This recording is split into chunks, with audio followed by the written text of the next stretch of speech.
আজকের ঐতিহাসিক 7ই নভেম্বর শহীদ প্রেসিডেন্ট জিয়া রহমান বীরুত্তমের সেই বিপ্লবী যেই গণঅভ্যুত্থান ঘটেছিল সিপাহীখানা থেকে, তারই সেই বিপ্লবী সিপাহীখানা উদযাপন উপলক্ষে এই 7ই নভেম্বরের বিপ্লবী সমাবেশ এবং র্যালি উদযাপন করেছেন শিবচর উপজেলার সাবেক সাধারণ সম্পাদক যুবদল নেতা বিগত 15 বছরের বাকশালী সেই সরকারের আতঙ্ক জনাব তাজুল ইসলাম সজিদ খানের পক্ষ থেকে আজকে আমাদের র্যালি উদযাপন করেছি।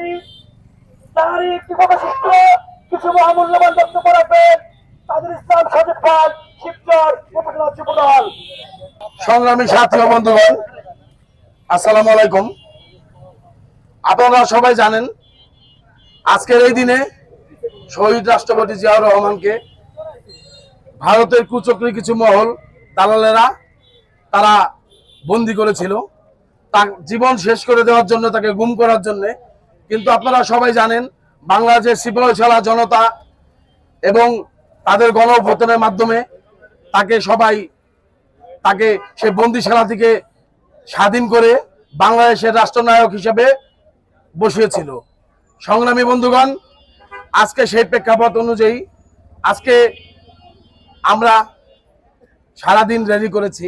আজকে আমাদের প্রোগ্রাম ছিল র্যালি এবং আলোচনা সভা। এখানে আমরা শান্তিপূর্ণ র্যালি করেছি এবং বিগত দিনে এই 17 বছরে কি হয়েছে আপনারা সবাই জানেন। মানুষের বাকশাল ছিল না, মানুষের কথা বলার অধিকার ছিল না, মানুষের চলাফেরা করার অধিকার ছিল না এবং কি কোনো কিছু করতে পারতো না। বাজারে যেই উদ্যোগতি ছিল তা মানুষের হাতের নাগালের বাইরে ছিল। দেশের ছাত্র আন্দোলন এবং বিএনপি সকল সহযোগী সংগঠন অংশগ্রহণে এবং বৈষম্যমূলক ছাত্র আন্দোলনের মাধ্যমে আমরা আজকে হাসিনাকে দেশ থেকে বিতাড়িত করতে আমরা সফল হয়েছি।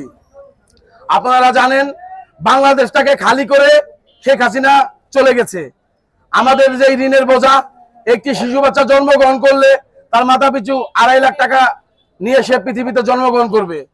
আজকে দেশের যে পরিস্থিতি, ইনশাআল্লাহ বাংলাদেশ জাতীয়তাবাদী দল বিএনপি এবং তার সহযোগী অঙ্গ সংগঠন আজকে দেশের এই ক্রান্তিকর পরিস্থিতিতে বাংলাদেশের মানুষের পাশে তারা বিগত দিনে ছিল।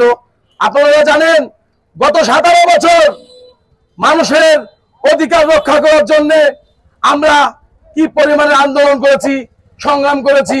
গত 28 অক্টোবর 2023 সালে আমাদের বিএনপির যে মহাসমাবেশ হয়েছিল, আমরা নিরস্ত্র ছিলাম। আমাদের প্রায় ছাত্রলীগ এবং কি পুলিশ লীগ আমাদের উপর অতর্কিত হামলা করেছিল। আমি গুলিবিদ্ধ হয়েছিলাম। আমাদের অনেক নেতা কর্মী হাসপাতালে ছিল, অনেকে নিহত হয়েছিল। তারপরেও আমাদের নেতা কর্মীরা একটু পরিমাণ, বিন্দু পরিমাণ পিছুবার হটেনি এবং কি হটবে না। কারণ বাংলাদেশ জাতীয়তাবাদী দল বিএনপি তারা নিজের জন্য পলিটিক্স করে না, তারা নিজের জন্য রাজনীতি করে না, তারা রাজনীতি করে বাংলাদেশের সাধারণ মানুষের জন্য। বাংলাদেশের মানুষের মুখে এক ফোঁটা ভাত তুলে দেওয়ার জন্য, দ্রব্যমূল্য নিয়ন্ত্রণ রাখার জন্য, বাংলাদেশের জনগণ যাতে শান্তিতে তার পরিবারের সাথে ঘুমাতে পারে সেই জন্য। আপনাদের আরো অনেক কিছু বলার ছিল, সময় স্বল্পতার কারণে আমি বলতে পারতেছি না। আজকে আমি এই আমাদের র্যালি এবং আলোচনা সভার এখানে সমাপ্তি ঘোষণা করছি। শহীদ জিয়া অমর হোক, খালেদা জিয়া জিন্দাবাদ, তারেক রহমান আসবে ফিরে বাংলাদেশে, আনিসুর রহমান তালুকদার খোকন জিন্দাবাদ জিন্দাবাদ জিন্দাবাদ। সবাইকে ধন্যবাদ। আসসালামু আলাইকুম।